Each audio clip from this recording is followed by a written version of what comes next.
দোয়ার অনুষ্ঠান তো পরের কথা, নিজেও আল্লাহর কাছে দোয়া চাইলে দুনিয়ার রুটি রুজি চায়। আল্লাহ ঘরবাড়ি দেন, ছেলে সন্তান দেন, বউটারে মানুষ করে দেন, ছেলে মেয়েগুলোর মানুষ বানায় দেন, বউরা বলে জামাইটারে মানুষ করে দেন, বাস এই ঠিক না ঠিক?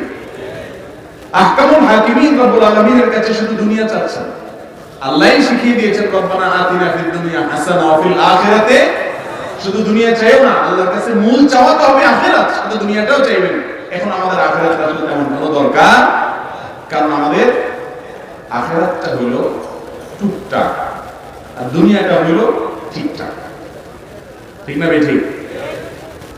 এই জন্য দুনিয়া চাই আমরা আল্লাহর কাছে, দিন চাই না। অনেক মাজারে মানুষ যায়, মাজারে যায় যদি কিছু চায় সেটা শিরক, সেটা আল্লাহর সঙ্গে কি করা হয় তাতে? এই শিরকের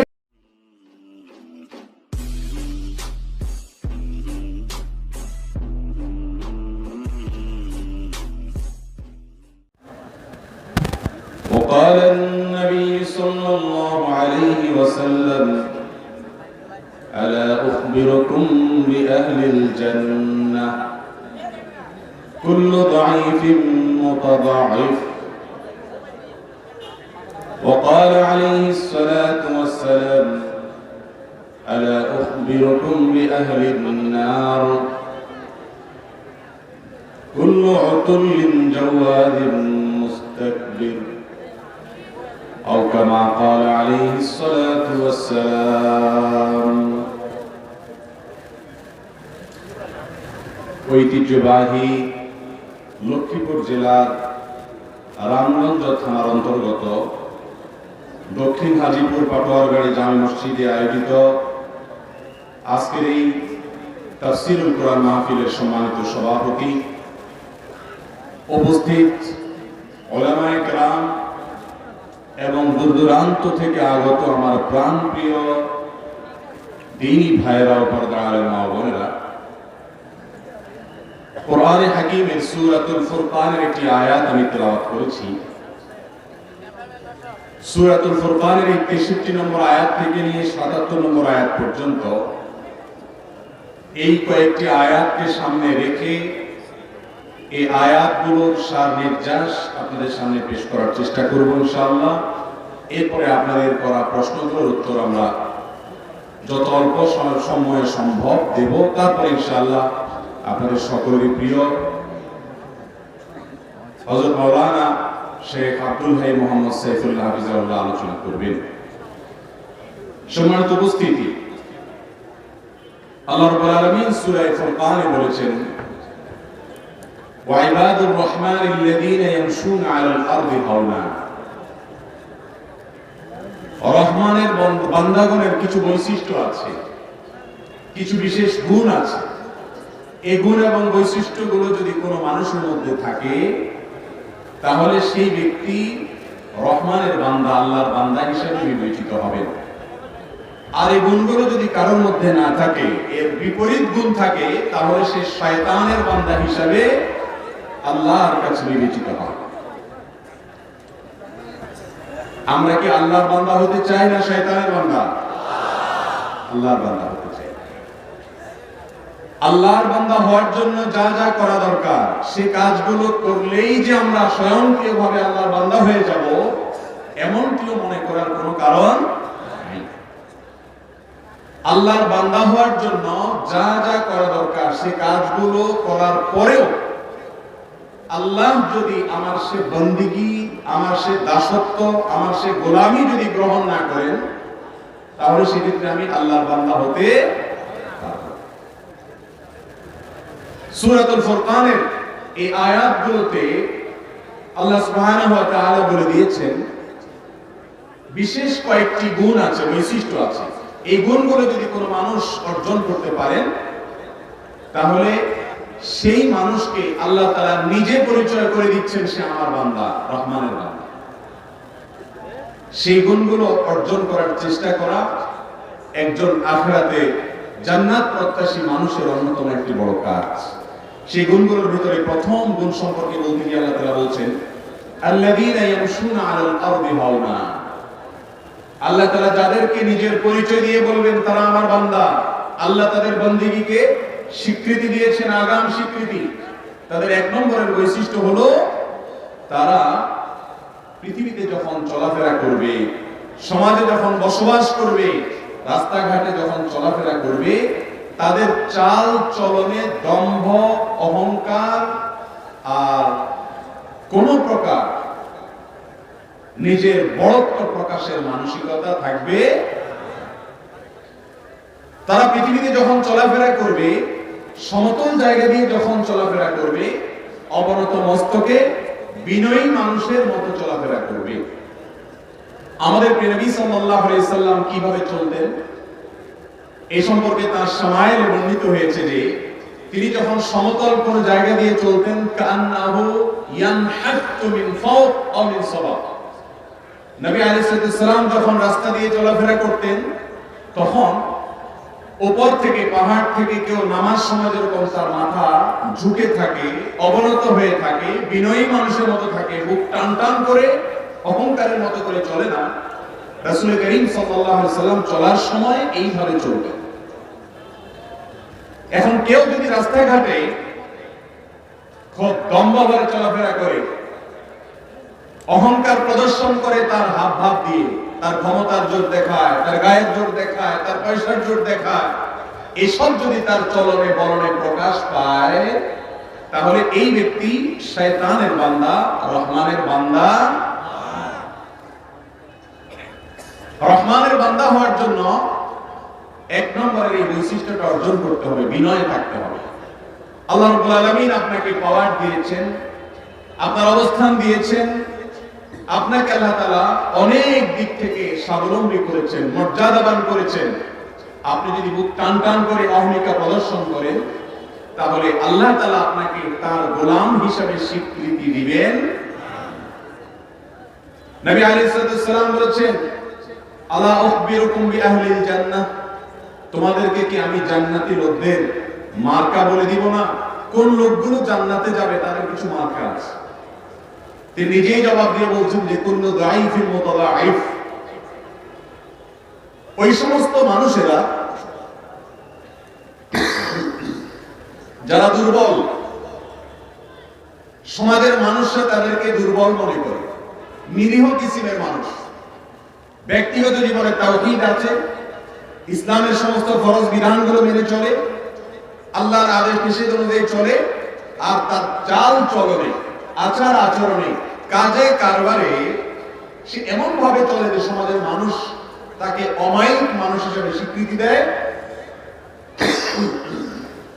এবং ওই ব্যক্তিকে নিরীহ মানুষ মনে করে। এটা হলো জান্নাতি লোকদের একটা মার্কা। আর এর বিপরীতে জাহান্নামী লোকদের মার্কা হলো তারা দম্ভ বলে চলে, দাপট দেখায় চলে, গায়ের জোর জাহির করে, সবাইকে দমায় রাখতে চায়, তার কথাই সবার উপরে রাখতে চায়। এই অহংকারী মানুষদেরকে নবী আলাইহিস সালাম বলেছেন, এই লোকগুলির মধ্যে জাহান্নামী লোকদের মার্কা এবং আলামত আছে। আল্লাহ তাআলা আমাদের সবাইকে বিনয়ী মানুষদের কাতারে শামিল হওয়ার তৌফিক দান করুন। তাহলে এক নম্বরের রহমানের বান্দাদের বৈশিষ্ট্য হলো পৃথিবীতে চলাচল করার সময়, হাঁটার সময় অহংকার প্রকাশ করবে, বিনয়ের প্রকাশ করবে। নাম্বার 2, দ্বিতীয় বৈশিষ্ট্যটা প্রথমটার সাথে সংশ্লিষ্ট। তার কারণ হলো এই দুনিয়াতে যে লোক নরম হয়ে চলে, নিরীহ হয়ে থাকে, অহংকার করে না, বিনয়ী হয়ে চলে, সমাজের মানুষ তাকে খুব শ্রদ্ধা করে না তাকে পাত্তা দেয় না। শুধু পাত্তা না দেওয়া, বাংলায় একটা কথা আছে, ভালো মানুষের ভাত নাই। ভালো মানুষের শুধু ভাত নাই বললে ভুল হবে। ভালো মানুষের ভাত তো নাই নাই, সামনে রুটি থাকলে ওইটাও সবাই খাবে। তুমি ভালো কেন হইলা? ভাত তো নাই, রুটিও দেবো না। এ হলো ভালো মানুষের অবস্থা। আল্লাহ রাব্বুল আলামিন বলেছেন, রহমানের বান্দা হতে হলে ভালো মানুষ হতে হবে, অমায়িক মানুষ হতে হবে, বিনয়ী মানুষ হতে হবে, অহংকার করা যাবে না। বিশেষ করে আমার যুবক ভাইয়েরা, আপনাদেরকে বলছি, যখন ৩-৪ জন বন্ধু মিলে মোটরসাইকেল বা বাইক নিয়ে রাস্তায় চলাফেরা করেন, পেছন থেকে যতই হর্ন বাজাক প্রাইভেট কার বাস আলা সাইড দিতে চান না, ঠিক না বেটি?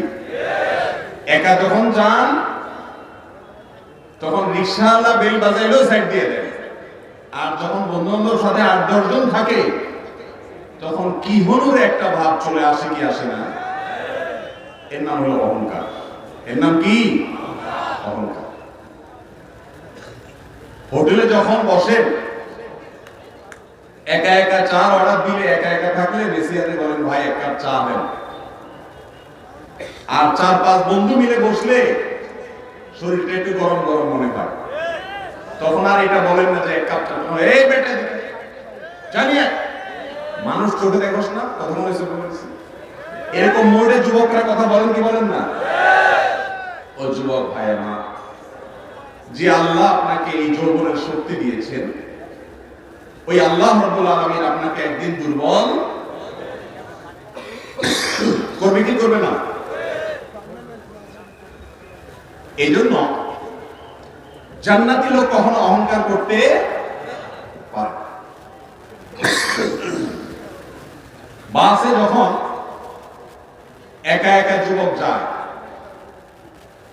কন্ডাক্টর বেচারা যা বলে তা শুনে, মনে হচ্ছে ভাজা মাছটা উল্টে গেতে যায়। বন্ধু বান্ধব ৮-১০টা মিলে উঠলে আর মানুষকে মানুষ মনে করে। এই রোগগুলো কি আমাদের মধ্যে আছে না নাই ভাই? আল্লাহ তাআলা একটু পয়সা করে দিলে, একটু পাওয়ার ক্ষমতা দিলে, একটু গায়ে জোর তোর আসলে আর কাউকে আমরা মানুষ মনে করতে রাজি। রাসূল করিম সাল্লাল্লাহু আলাইহি ওয়াসাল্লাম এর সাহাবীরা একবার দেখলেন একটা কুস্তি চলছে। কুস্তিতে এক লোক তার প্রতিপক্ষকে বারবার ঘায়েল করে ফেলছে, হারায় দিচ্ছে। তখন সাহাবা একরাম বললেন যে মাশাআল্লাহ, কত বড় বীর, মারাত্মক বাহাদুর মানুষ। নবীজি সাল্লাল্লাহু আলাইহি ওয়াসাল্লাম বলেছেন, বুখারী হাদিসে বর্ণিত হয়েছে, তোমাদেরকে কি আমি বলে দিব না, আলা আদুল্লুকুম আলা মান হুয়া আশাদ্দু মিনকুম, আমি তোমাদেরকে বলবো না যে এর চাইতে বড় বীর কে? রাসূলুল্লাহ অবশ্যই বলেন কে? তখন বলেছেন যা কারোর উপরে রাগ হয়েছে, তার ক্ষমতা আছে রাগ দেখানো, কিন্তু সে হজম করে ফেলেছে রাগটাকে, অহংকার করেনি, এই ব্যক্তি হলো আসল বীর। আর রাগ উঠলেই ছেড়ে দেয়, ধরে রাখতে পারে না, এ হলো ডায়রিয়ার রোগীর মতো আউট অফ কন্ট্রোল। একে সমাজের মানুষ মনে করে অনেক বাহাদুর, ও আসলে রোগী। যুবক ভাইরা আমার, রোগী হবেন না সুস্থ হবেন? সুস্থ হতে হয় কখনো অহংকার করবেন না। কখনো অহংকার, কিসের অহংকার, কার সাথে অহংকার? ৫ থেকে ৭ বার যদি টানা ডায়রিয়া হয়, বিছানা থেকে নড়তেও পারে না, সে মানুষের আবার অহংকার করার সাথে? আল্লাহ তাআলা আমাদেরকে বিনয়ী হওয়ার তৌফিক দান করুন। এটা এখন সোনার হরিণ হয়ে গেছে ভাই, ওয়াজ করা অনেক সহজ, ভেতর থেকে নিজেকে ছোট মনে করা, বিনয়ী হওয়া, বিনম্র হওয়া, ভালো মানুষ হয়ে চলা, এটা বড় কঠিন একটি বিষয়। আল্লাহ তাআলা আমাদের সবাইকে অর্জন করার তৌফিক দান করুন। তো যে কথাটি বলছিলাম, আপনি রহমানের বান্দা হতে গিয়া, আল্লাহর খাঁটি বান্দা হতে গিয়া যখন বিনয়ী হবেন, নরম হবেন, ভালো মানুষ হবেন, তখন আপনার ভাত তো থাকবে না, রুটিও থাকবে না, আপনার ঘাড়ের উপরে এসে সবাই বসবে, ঠিক না ঠিক? তখন আপনার জন্য দ্বিতীয় প্রশ্ন, দ্বিতীয় অ্যাসিড টেস্ট, সেটা কি? আপনি এবার কি করেন? আল্লাহ রাব্বুল আলামিন সেজন্য দ্বিতীয় বৈশিষ্ট্য বলেছেন, ওয়াইদা খাতাবাহুমুল জাহিলুনা ক্বালু সালামা। রহমানের বান্দাদের বৈশিষ্ট্য হলো তারা বিনয়ী হয়ে দুনিয়াতে থাকে, আর বিনয়ী হয়ে চলতে গিয়ে দুনিয়াতে বহু মানুষের তুচ্ছ তাচ্ছিল্য, হেয় প্রতিপন্ন করা, ওই যে ভাত রুটি সব সরায় নেওয়া, ষড়যন্ত্র করা, শত্রুতা করা, তার ক্ষতি করা, এগুলোর পেছনে মানুষ লেগে যাবে।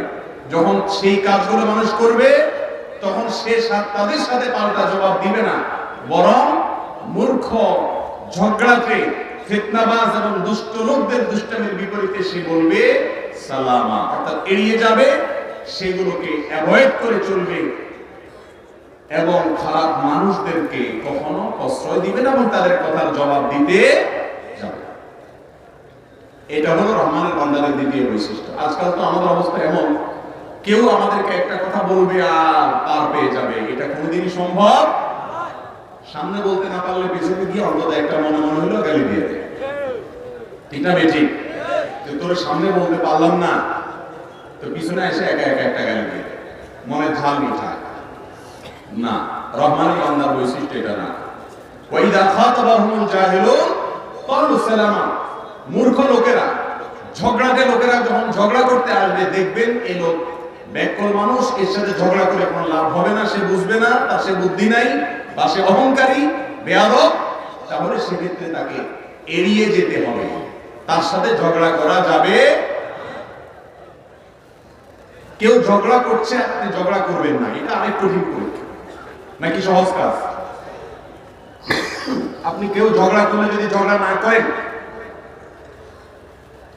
সবাই বলবে ব্যাপার কি, এই শরীরে মনে হয় রক্ত মাংস কিছু নাই, শয়তান ফুসলাবে।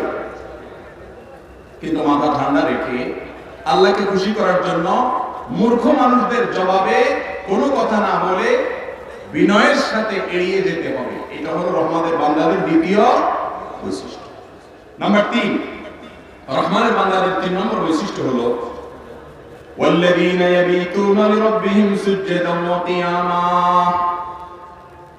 যারা রাতের বেলায় ভোর রাতে উঠে তাহাজ্জুদের নামাজ পড়ে, দাঁড়িয়ে যায় আল্লাহর প্রশংসা করার জন্য, সিজদায় লুটিয়ে যায় আল্লাহর নৈকট্য অর্জন করার জন্য। এটা হলো আল্লাহর প্রিয় বান্দা রহমানের বান্দাদের 3 নম্বর বৈশিষ্ট্য। কোন এক সালাফ বলেছেন, যে লোক ভোর রাতে উঠে বা তাহাজ্জুদের নামাজ আদায় করে না, এই লোক মুত্তাকি হতেই পারে না। মুত্তাকির জন্য তাহাজ্জুদের নামাজটা অবশ্যম্ভাবী বিষয়। আল্লাহর প্রিয় বান্দা হতে হলে, নেককার হতে হলে, আল্লাহর ওলি হতে হলে, ভালো মানুষ হতে হলে তাহাজ্জুদের কোনো বিকল্প নাই। আজকাল আমাদের তাহাজ্জুদ তো দূরের কথা, অনেক ভালো ভালো প্র্যাকটিসিং মুসলিম ভাইয়েরা আমরা ফজর নামাজও পড়তে, ঠিক না বেঠিক? এর কারণ হলো রাতে এশার পরে আমাদের 12টা-1টা পর্যন্ত মোবাইলে আমরা ব্যস্ত থাকি, মোবাইলের মুনাজাতে থাকি, মোবাইলের মুনাজাত দেখতে দেখতে দেখতে মোবাইল ঘুমের চোটে যদি মুখের উপরে ভেঙে পড়ে, তারপরে যে মোবাইলটা রাখি। শহর কি গ্রাম, সর্বত্র রাত 12টা-1টা যদি শুন আপনি, তাহাজ্জুদ দূরের কথা, ফজর নামাজের সময় আপনার ঘুম ভাঙার কথা। এই তো ওয়াজ করছি আমরা রাত জেগে, এটাও তো সুন্নাহ বিরোধী কাজ। রাসূল করিম সাল্লাল্লাহু আলাইহি সাল্লাম এশার পরে কথা বলা পছন্দ করতেন না।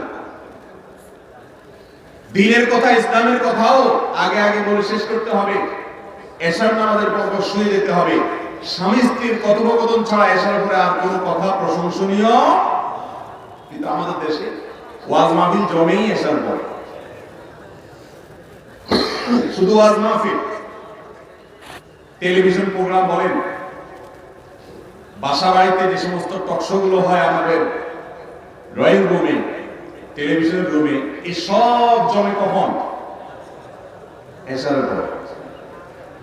ভাইরা আমার, আল্লাহ তাআলার প্রিয় বান্দা হওয়ার জন্য তাহাজ্জুদের নামাজের কোনো বিকল্প নেই। যে ব্যক্তি তাহাজ্জুদের নামাজ পড়ে, আল্লাহ রাব্বুল আলামিনের সাথে তার একটা নিবিড় এবং গভীরতম সম্পর্ক তৈরি হয়। একটা দিন তাহাজ্জুদ পড়ে দেখেন, সন্ধ্যা রাতে তাড়াতাড়ি শুয়ে পড়েন এশা পড়ে, এরপরে তাহাজ্জুদের সময় উঠে যান, 2-4 রাকাত নামাজ পড়ে আল্লাহর সাথে একটু কথা বলেন, দোয়া করেন। আল্লাহ তাআলা বান্দার সবচেয়ে নিকটবর্তী হয়ে যান ভোর রাতের সময়টাতে। দুনিয়ার আসমানে এসে আল্লাহ তাআলা ডেকে ডেকে বলেন, বান্দা আছো কি কেউ ক্ষমা প্রার্থনা করে, আমি ক্ষমা করব? আছো কি কেউ আমার কাছে কিছু চাইবে, আমি দেব? আল্লাহ ডেকে ডেকে আগাম আমাদেরকে ক্ষমার কথা বলেন। ভাইরা আমার, তাহাজ্জুদের নামাজ যদি কোনোদিন পড়তে পারেন, দেখবেন সারা দিন আপনার আনন্দভাবে কাটবে। একটা পবিত্রতম অনুভূতি আপনার মধ্যে জাগ্রত হবে, যেটা অন্য কোনো ইবাদতের মাধ্যমে হবে। তাহাজ্জুদ পড়ার পরে আপনি দিনে বের হয়েছে, কোনো বিপদ হয়েছে, সুবিধা অসুবিধা হয়েছে, সঙ্গে সঙ্গে আপনার মনে হবে আমি তো ভোর রাত্রে মালিকের সাথে কথা বলেছিলাম, মালিকের সাথে আমার একটা একান্ত সম্পর্ক আছে যেটা সবাই নাই। সবাই যখন ঘুমিয়েছিল তখন আমি মালিকের সাথে একটা বিশেষ আলাপ করেছিলাম, তার সাথে আমার একটা স্পেশাল সম্পর্ক আছে, একটা স্পেশাল রিলেশন আছে। আমি তার খাস বান্দা, ইবাদুর রহমান, রহমানের বান্দা, কারণ আমি তাহাজ্জুদ করেছি। আল্লাহ তাআলা আমাদেরকে তাহাজ্জুদের নামাজ পড়ার অভ্যাস গড়ে তোলার তৌফিক দান করুন। এই আয়াত থেকে বোঝা গেল আল্লাহর প্রিয় বান্দা হতে হলে, রহমানের বান্দা হতে হলে তাহাজ্জুদ করতে হবে। তাহলে তো পাঁচ ওয়াক্তের ব্যাপারে খুব বেশি গুরুত্ব না দিলেও চলবে, তাই না?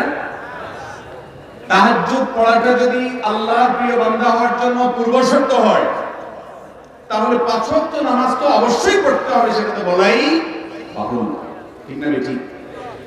আল্লাহ তাআলা আমাদেরকে এই গুণটি অর্জন করার তৌফিক দান করুন। এখন অনেক ভালো ভালো মানুষদের কাছ থেকে তাহাজ্জুদ হারিয়ে গেছে। ফেসবুক আসার পর থেকে আর তাহাজ্জুদের নামাজ, ভালো ভালো মানুষ যে তাহাজ্জুদ পড়তো তার তাহাজ্জুদের নামাজও নিয়ে গেছে ফেসবুকে, ইউটিউবে, ঘন্টাকে ঘন্টা সেখানে ডুবে থাকে, কোনো কাজ নাই, তারপরে হাতে দিতে। আর এমন এক রোগ, ফেসবুক স্ক্রলিং এর কোনো এন্ডিং আছে? মোবাইলটা হাতে নিয়ে যে এভাবে টানতে থাকেন আঙ্গুল দিয়ে, এই টানার কোনো শেষ আছে? নেট দুর্বল হয়ে গোল হয়ে ঘুরতে থাকে। তার মানে তুমি অপেক্ষা করো, তোমার জন্য আরো আইটেম আছে, কোথাও যাইও না, ঠিক না ঠিক? ইউটিউব বলেন আর ফেসবুক বলেন, কাহিনী যুব সমাজ সহ সকল স্তরের মানুষের ধ্বংসের এক বড় কারণ হয়ে দাঁড়িয়েছে সোশ্যাল মিডিয়া এডিকশন। এটা নেশা। আল্লাহ তাআলা আমাদেরকে নেশা থেকে হেফাজতে থাকার তৌফিক দান করুন। তাহলে আল্লাহ তাআলার প্রিয় বান্দা হওয়ার জন্য ভাই আমার তাহাজ্জুদের অভ্যাস গড়ে তুলতে হবে। আর তাহাজ্জুদের অভ্যাস গড়ে তোলার জন্য সন্ধ্যা রাত্রে তাড়াতাড়ি শোয়ার কোনো বিকল্প হতে পারে। নাম্বার 4, والذين يقولون ربنا اصرف عنا عذاب جهنم إن عذابها كان غراما إنها ساءت مستقرا ومقاما।